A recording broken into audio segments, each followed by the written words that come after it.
Hi guys, ఈ వీడియోలో మనం Pothugadda movie trailer review and OTT platform details తెలుసుకుందాం రండి.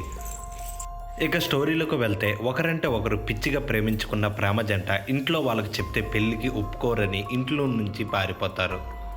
వాళ్ళిద్దరూ కర్నూలు రాయచోటి బస్సు ఎక్కుతారు. అయితే అదే బస్సులో ఎన్నికల్లో పంచడం కోసం 50 కోట్లు తీసుకెళ్తూ ఉంటారు ఓ రాజకీయ నేతకు సంబంధించిన వ్యక్తులు.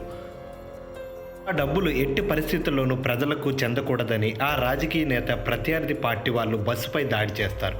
ఈ దాడిలో ప్రేమ జంట ఇరుక్కుంటారు. అయితే ఆ దాడి నుంచి ప్రేమ జంట ఎలా తప్పించుకున్నదన్నదే మిగతా స్టోరీ. పోతుగడ్డ మూవీ యొక్క ఓటీటీ రైట్స్ను ప్రముఖ ఓటీటీ ప్లాట్ఫామ్ అయిన ఈటీవీని దక్కించుకుని ఈ నెల 30 నుంచి స్ట్రీమింగ్ చేయాలని భావిస్తుంది ఫ్రెండ్స్. ఇలాంటి మరెన్నో ఓటీటీ మూవీస్ రివ్యూస్ తెలుసుకోవాలంటే వెంటనే మన ఛానల్ని లైక్ చేసి, షేర్ చేసి, సబ్స్క్రైబ్ చేయండి ఫ్రెండ్స్.